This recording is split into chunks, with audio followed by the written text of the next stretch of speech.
sida aad u jeedaan waxaynu qayb ka nahay oo aan galbinaynaa maslax macalin maxamuud iyo marwadiisa qaaliga ah raxiimo cabdulqaadir cali oo caawa ku aqalgalaya magaalada muqdisho gaar ahaan xaafadda jungal.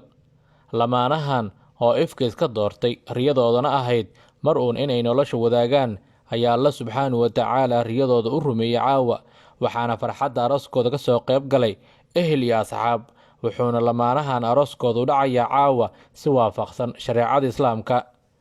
galbis dheer kadib, sidaad u jeedaan maslax macalin maxamuud wuxuu gaariga arooska kala soo degayaa marwadiisa isagoo aad u faraxsan, wejigiisana ka muuqato farxad, sidoo kalena raxiimo ayaa ka muuqataa farxad maadaama riyadeedii caawa u rumoobay. galbiska kadib waxaa hoyga ku soo dhoweeyey koox maadixiin ah, kuwaas oo koobta ka qaadaya qasiido loogu duceynayo arooskii aroosadda.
qasiidadaas ducadaha kadib waxaa goobta markale laga qaadayaa qasiido lagu ammaanayo xabiibkeena maxamed, naxariistii nabadgelyo korkiisa ahaatee.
soo dhaweynta kadib ayaa la hadalnay mid ka mid ah axbaabtii ka soo qayb gala arooska.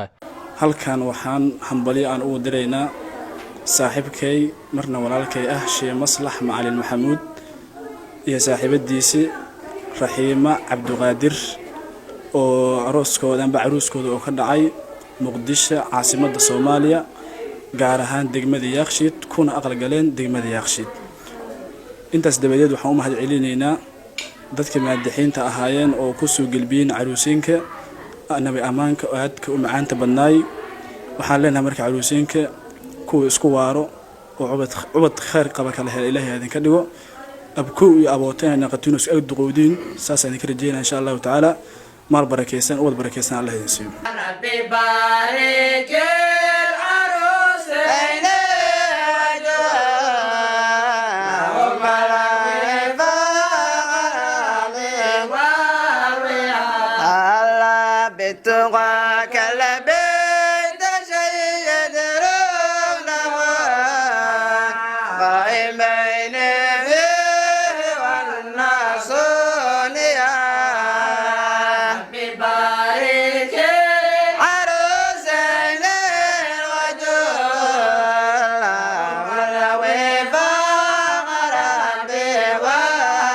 saadaam cabdulle siyaad shabakatul mutaxaabuuna fillaah magaalada muqdisho.